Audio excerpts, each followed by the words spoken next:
عہد بھی کر لیا. اور قاری عنایت صاحب اور یہ جتنے اراکین آپ کامیاب ہو گئے, اور یہ آپ کا عہد علماء کی موجودگی میں ہے اور دربار لار شریف کے چشم و چراغ کی موجودگی میں ہے.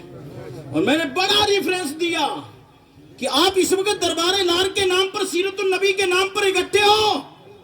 آئی سمجھ نہیں؟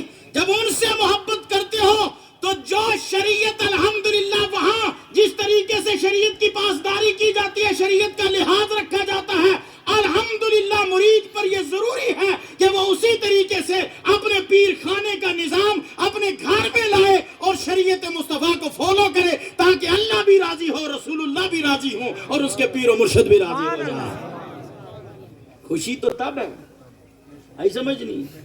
یہ عارضی خوشی تھوڑی دیر کے لیے انسان ناچا, اور بے حیائی جہاں ہوتی ہے, اللہ معاف فرمائے, اگر نبی پاک صلی اللہ علیہ وسلم کی دعا نہ ہوتی تو جناب والا شکلیں چینج ہو جاتی,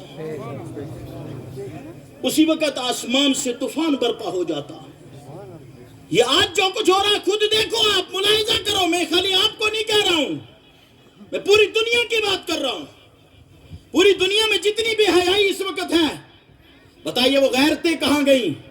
کل ایک آدمی ان پڑھ ہوتا تھا, وہ اپنی بیوی کو کبھی غیر کے سامنے جانا برداشت نہیں کرتا تھا. کرتا تھا؟ بتاؤ مجھے. نہیں کرتا تھا. لیکن آج پڑھا لکھا ڈانس کرواتا ہے. سب بولو استغفر اللہ العظیم.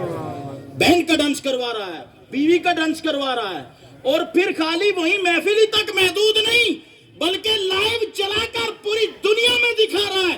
بتائیے کیا کہ تو مسلمان کہلانے کے لائق ہے؟ تیرا کوئی شریعت محمدیہ سے تعلق ہے؟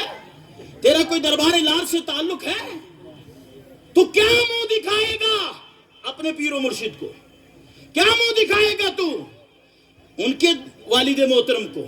کیا منہ دکھائے گا تو ان کے والد محترم کو؟